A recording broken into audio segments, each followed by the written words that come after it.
প্রিয় অষ্টম শ্রেণীর ছাত্রছাত্রীরা, আজকে আমি তোমাদের দেখো ভূগোলের প্রশ্ন উত্তর নিয়ে আলোচনা করবো 1 নম্বর স্কুলে। তার আগে বলি, এই বছর সরকারের অনুমোদিত এবছর নতুন সিলেবাস করা হয়েছে, এখান থেকে তোমরা পড়ে নেবে। আগের বছর যেটা সেকেন্ড ইউনিট টেস্ট 25 নাম্বার ছিল, এটা 50 নাম্বার করা হয়েছে এবং তার অধ্যায়গুলো দেখো, চাপ বলয়, মেঘ বৃষ্টি, উত্তর আমেরিকা, দক্ষিণ, এই 4টে অধ্যায় থেকে টোটাল 50 নাম্বারের প্রশ্ন থাকবে, যার মধ্যে এমসিকিউ থাকবে 6টা, এসিকিউ 14টা, সংক্ষিপ্ত 2 নাম্বারের 4টে থাকবে 8 নাম্বার এবং 3টে থাকবে 3 নাম্বারের 4টে থাকবে 12 নাম্বার, 5 নাম্বারে 2টো থাকবে 10 নাম্বার। টোটাল হচ্ছে 50 নাম্বারের পরীক্ষা। আজকে আমি মূলত 1 নম্বর স্কুলটা নিয়ে আলোচনা করব তোমাদের, বরানগর রামকৃষ্ণ মিশন আশ্রম হাই স্কুল। এটা কলকাতার দিকে একটা স্কুল, বরানগরে, তোমাদের শিয়ালদা এবং নামখানা লাইনে। তো দেখো, প্রশ্ন উত্তরগুলো একের দাগে 5টা এমসিকিউ প্রশ্ন দিয়েছে, এই ড্যাশপূরণ দিয়েছে। পৃথিবীর আবর্তনের জন্য যে বল কোনো বস্তুকে বিক্ষেপ করে তাকে বলা হয় কোরিওলিস বল। সূর্যের আলো মকরক্রান্তি রেখার উপর লম্বভাবে পড়ে কত তারিখে? 21শে ডিসেম্বর। ঘূর্ণবাদের কেন্দ্রে যেখানে বায়ুর চাপ সবচেয়ে কম থাকে সেই অংশের নাম হচ্ছে নিম্নচাপ বলয়। প্যারানা প্যারাগুয়ে এই দুটি মিলিত হয়েছে ড্যাশ শহরের কাছে, এটা হবে কোরিয়েন্টিস শহরের কাছে। উত্তর আমেরিকা ও পশ্চিমে বায়ু শীতল হওয়ার মূল কারণ হচ্ছে লা নিনো এবং হাম্বোল্ট দুটো।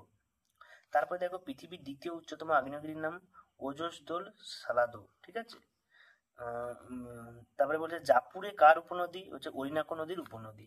আমাজন অববাহিকার আয়তন হচ্ছে 7,50,000, ঠিক আছে। 7,50,000 এখানে বর্গ কিমি হবে, সেখান থেকে তোমরা দেখবে 7,50,000 বর্গ কিলোমিটার। এখানে দেখো, আমি প্রশ্ন উত্তরগুলো দেখাচ্ছি এক এক করে। যে লা নিনো হাম্বোল্ট দেওয়া আছে। গোধূলি অঞ্চলে দেখা যায় এমন কোন অরণ্য? উত্তর হবে চিরহরিত অরণ্য। সমগ্র পম্পাস অঞ্চলটি কোন দিকে ঢালু? পশ্চিম থেকে পূর্ব দিকে ঢালু। পৃথিবীর শ্রেষ্ঠ গম রপ্তানির দেশ কোনটি? উত্তর হবে রাশিয়া। সবচেয়ে বেশি উঁচু আকাশের মেঘ গড় নিম্নতম উচ্চতা কত হবে? না, 20,000 ফুট। মেঘের জলকণার ব্যাস কত হয়? 0.02 সেমি। শীতল পার্বত্য বায়ুর অন্য অপর নাম হচ্ছে ক্যাটাবেটিক বায়ু। প্যারানা প্যারাগুয়ে নদীর অববাহিকায় অবস্থিত সমভূমিটার নাম হচ্ছে আর্জেন্টিনা সমভূমি। এর পরের পেজে আমরা চলে যাচ্ছি। দেখো, পরের পেজটা কি কি প্রশ্ন উত্তর আছে।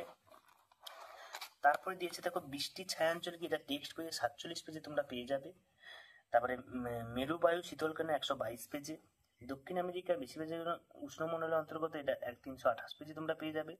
তারপরে দেখো, এস্টেনসিয়া কি? না, দক্ষিণ আমেরিকার পশুচারণ ভূমিকে বলা হয় এস্টেনসিয়া, এটা পরীক্ষায় বেশি বেশি করে দেয়। বায়ুর চাপ বলে স্থান পরিবর্তন টেক্সট বই 38 পেজে। নাতিশীতোষ্ণ, এটা 127 পেজে। কিউমুলো নিম্বাস মেঘের বৈশিষ্ট্য 148 পেজে। দেখো, তোমাদের মূলত আমি টেক্সট বই থেকে বেশি বেশি করে দিয়েছি, তার কারণ হচ্ছে, কারণ অনেকেরই সহায়িকা বই থাকে না, কেনার সামর্থ্য থাকে না, সেক্ষেত্রে তারা দেখতে পায় না প্রশ্ন উত্তরগুলো, তাদের জন্যই টেক্সট বই থেকে বেশি দেওয়া। এবং যাদের কাছে সহায়িকা আছে তোমরা দেখে নেবে। টেক্সট বই যাদের কাছে আছে শুধু সহায়িকা নেই, তাদের জন্য আমি পিডিএফ দিয়ে দেবো, তোমরা কমেন্ট করবে, সেখানে আমি লিঙ্ক দিয়ে দেবো পিডিএফ এর। তারপর বলছে কিউমুলো নিম্বাস মেঘের দুটি বৈশিষ্ট্য 148 পেজে। সিলভা অরণ্য 325 পেজে। দক্ষিণ আমেরিকা জলবায়ু, এটা আছে টেক্সট বই 101 পেজে। পম্পাসের কৃষিকাজ 106 পেজে টেক্সট বইয়ে, যেগুলো টি লেখা আছে টেক্সট বই, আর যেগুলো এমনি সেগুলো সহায়িকা। পৃথিবীর কোন যে কোনো দিনই সাময়িক বায়ু সম্পর্কে 113 পেজে। পরিচলন ঘূর্ণবাদ বৃষ্টিপাত 150 নম্বর পেজে। তারপর দেখো, লং কোশ্চেন 5 নম্বরে, দক্ষিণ আমেরিকা পম্পাস ভূপ্রকৃতি নদী, এটা 105 পেজে পাবে। পশ্চিম পার্বত্য অঞ্চলে 323 পেজে এবং পম্পাস সময়ের বৈশিষ্ট্য 350 নম্বর পেজে। এবং তোমাদের ম্যাপ পয়েন্টিংগুলো আমি এখানে দেখাচ্ছি না, তোমাদের একটা ক্লাসে সমস্ত ম্যাপগুলো করে দেবো, সেখান থেকে দেখবে সমস্ত কিছু কমন পেয়ে যাবে। দেখা যাচ্ছে পরের ভিডিওতে 2 নম্বর স্কুলটা নিয়ে আলোচনা করবো। আজকের মতো এই পর্যন্ত। তোমরা ভালো করে প্র্যাকটিস করো এবং চ্যানেলটাকে ফলো করতে থাকো।